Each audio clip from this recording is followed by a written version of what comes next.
আর একটা ব্যাপার নিয়ে অনেকে জানতে চেয়েছেন, বলছে আপনি এই যে মেয়েরা বিচ্ছেদের পর বিপুল পরিমাণ অ্যালিমনি চাইছে, ছেলেদের খরপোশ চাইছে, এটার বিরুদ্ধে কিছু বলছেন না? কারণ যদি পণ নেওয়াটা অপরাধ হয়, ইলিগাল হয়, তাহলে খরপোশ কেন লিগাল হতে যাবে? আরে ভাই, খরপোশ আর পণ নেওয়ার মধ্যে দুটো এক জিনিস হলো নাকি? এক জিনিস বাদে এখানে একটা জিনিস খেয়াল রাখতে হবে, পণ নেওয়ার ব্যাপারটা অ্যাকচুয়ালি পৃথিবীতে প্রায় অ্যাপ্রক্সিমেটলি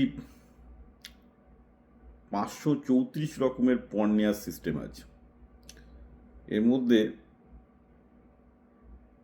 98% কেসে কন্যা পণ হয়, অর্থাৎ ছেলেদেরকে পণ দিতে হয়। অর্থাৎ একটা ছেলে মেয়েকে বিয়ে করবে, একটা মেয়ে তো একটা part of the labour of A family. তো অবভিয়াসলি একটা ফ্যামিলির লেবারকে নিয়ে আপনি আপনার ফ্যামিলিতে লেবার হিসেবে অ্যাড করছেন। I want to be very black and, মানে আপনার মেয়েটাকে অধিকাংশ সোসাইটি এইভাবে মেয়েদেরকে লেবার হিসেবেই দেখে। একটা লেবারকে সেহেতু যে ফ্যামিলি থেকে নিচ্ছেন তাই দিতে হবে। অর্থাৎ বরপণ ব্যাপারটা ভেরি পিকুলিয়ার টু হিন্দুজম, মানে 2% খুব রেয়ার কেস এটা আর কি। একমাত্র কিছু ইউরোপিয়ান নোবেলিটির মধ্যে চালু আছে, যেখানে মানে মেয়েদের বিয়ে দেওয়ার জন্য মানে মেয়ের বাবা আর কি জামাইকে টাকা দেয়, সেটাকে হচ্ছে আমরা বলছি যে বরপণ, অর্থাৎ বর পাওয়ার জন্য যে পণ দেয়, সেটা ইউরোপিয়ান কিছু নোবেলিটির মধ্যে চালু আছে, আর আমাদের ভারতের এই হিন্দু ধর্মের মধ্যে চালু আছে। বাকি ইসলাম থেকে শুরু করে সব জায়গায় সমস্ত সোসাইটিতে উল্টোটা হয়, অর্থাৎ মেয়ের বাড়িকে টাকা দিতে হয়। প্রতিটা আফ্রিকান ট্রাইবে বিয়ে করতে গেলে একটা ছেলেকে মেয়ের বাড়িতে টাকা দিতে হয়। সুতরাং ইন ফার্স্ট প্লেস সেটা কিন্তু অন্যান্য দেশে আটকায়নি, কারণ সেটা অনেক লজিক্যাল যে আপনি যেহেতু একটা মেয়ের বাড়ি থেকে একটা ছেলে বিয়ে করে নিয়ে আসছে তার বাড়িতে, অর্থাৎ মেয়ের বাড়িতে লেবার কমে গেল, ছেলের বাড়িতে লেবার হলো, মেয়ের বাড়িকে কম্পেনসেট করতে। এটা আফ্রিকান সোসাইটিতে টু মাচ, এবং সেটা ইলিগাল নয়, লিগাল। সব জায়গাতে সেটা লিগাল, কিন্তু বরপণটা ইলিগাল।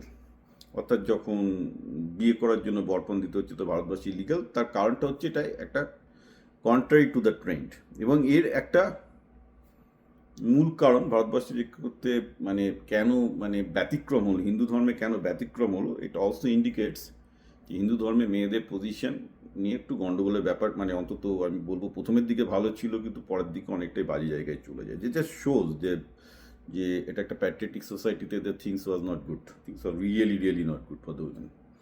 তা না হলে একটা মেয়েকে আনতে কিন্তু পণটা দিতে হতো। তো এর জন্য ভারত সরকার বন্ধ করে দিয়েছেন। অবভিয়াসলি পণের জন্য অত্যাচার হতো, মেয়েরা মারা যেত, তো অত্যাচারটা বন্ধ করতেই হবে, রাইট? আপনি বলবেন আচ্ছা এবার অ্যালিমিনি দেওয়ার জন্য ছেলেরা মানে কোর্টের তো করাপশন। এখন দেখুন সমস্যা হচ্ছে কি, অ্যালিমিনিতে সমস্যা উচিত নয়, কারণ এবার যেটা হয় সেটা হচ্ছে কি, যদি দেশের আইন ঠিকঠাক থাকে তাহলে অ্যালিমিনি প্রবলেম না। যেমন ধরুন কর্পোসের ক্ষেত্রে আমেরিকাতে যেটা আইনগুলো আছে, সেই আইনগুলোতে যদি আপনার স্ত্রীর যদি ছেলে মেয়ে থাকে, তাহলে তো আপনাকে তাকে খরপোশ দিতেই হবে ডিভোর্স করলে। That is must, right? এখানে তো গোজ উইদাউট সেইং, তা নাহলে তারা খাবে কি? সেকেন্ড হচ্ছে কি, যে যদি কোনো মেয়ে আমেরিকাতেও শিক্ষিত হয়, ধরা যাক তার মাস্টার ডিগ্রি আছে, সে বিয়ে করেছে, তারপর সেপারেট হয়ে যাচ্ছে, সে মেয়ে যদি চাকরি করে তাহলে তো তাকে খরপোশ দিতে হয় না, সেটা ইন্ডিয়াতেও দিতে হয় না। এখন যদি মেয়েটা যদি চাকরি না করে শুধু হাউস ওয়াইফ হয়, সেক্ষেত্রে ইউএসএতে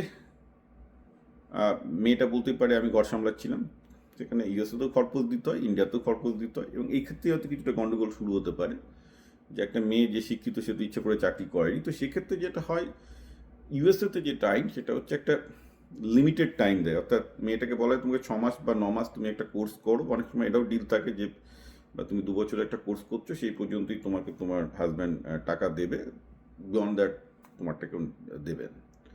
তো এখনো পর্যন্ত সমস্যা হচ্ছে কি, আমি যেটা দেখেছি যে এই যে লিগ্যাল টেররিজম, যেটাকে ছেলেরা বলছে লিগ্যাল টেররিজম তাদের এগেনস্টে, এবং the laws are very skewed to protect the women. Actually হওয়া উচিত ছিল laws should be very strict to protect the children.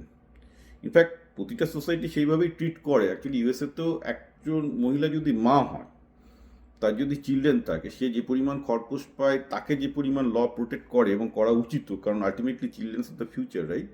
চিলড্রেনটাই তো ভবিষ্যৎ। সেটার সাথে একটা মা বা একটা মহিলা, সে যদি মা না হয়, তার খরপোশ পাওয়া কিন্তু খুব মুশকিল। অনেক ক্ষেত্রেই সে পায় না, কারণ তাকে কোর্ট জাজ বলে দেবে তুমি তো একটা ফ্রি উম্যান, তুমি বিয়ে করার পর তুমি আরেকজন সিঙ্গেল উম্যান, তুমি একজনকে বিয়ে করে নাও। এবং খরপোশ দিতেও হয় না যদি সে কারোর সাথে থাকা শুরু করে বা এই করতে হয়। তো আই ডোন্ট থিঙ্ক যে খরপোশের ব্যাপারটা মোটেও কন্যাপণের সাথে মিলিয়ে নেওয়া যায় না। যদি একটা মহিলার আপনার সন্তান তার সাথে থাকে, সে তো খরপোশ আপনাকে দিতেই হবে, বিকজ এটা আপনার ফ্যামিলির ব্যাপার। কিন্তু অন্য ক্ষেত্রে মহিলারা যদি সিঙ্গেল থাকে, যেখানে বাচ্চা হয়নি, সেক্ষেত্রে খরপোশ দিতে হবে কিনা সেটা ডেফিনেটলি খুব বিতর্কের ব্যাপার। ধরা যাক একটা মহিলা 5 বছর একটা হাজব্যান্ডের সাথে আছে, সে উচ্চশিক্ষিত, সে তারপর কিছু পড়াশোনা করেনি বা করেনি, বা সে ঘর সামলেছে, সে যদি বলে আমি ঘর সামলাচ্ছিলাম, যার প্রশ্ন করবে তাহলে তোমাদের বাচ্চা হয়নি যেহেতু তুমি কেন খরপোশ চাইছো, এইগুলো হয়, এগুলো ইউএসএতে হয়, এই প্রশ্নগুলো ওঠে।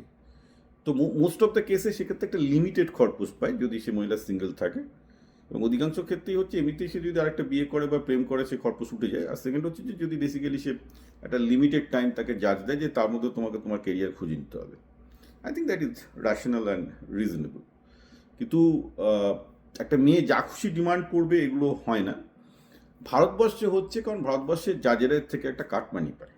সোজা কথা, এগুলো যেগুলো দেখেছি, যেগুলো লিগ্যাল টেরোরিজম হয়েছে, সেগুলো কিন্তু লিগ্যাল টেরোরিজম হয়েছে। তার কারণটা হচ্ছে এই যে ধরুন সুভাষের যে কেসটা হয়েছিল, যে ব্যাঙ্গালোরে, আমি ভালো করে ফলো করেছিলাম, পরিষ্কারভাবে যে এখানে একটা কোর্ট সিস্টেম করাপ্ট। আপনি যাবেন কোথায়? ভারতে সিভিল ইঞ্জিনিয়ার থেকে শুরু করে প্রতিটা মন্ত্রী থেকে শুরু করে প্রতিটা জাজ থেকে শুরু করে সবাই করাপ্ট।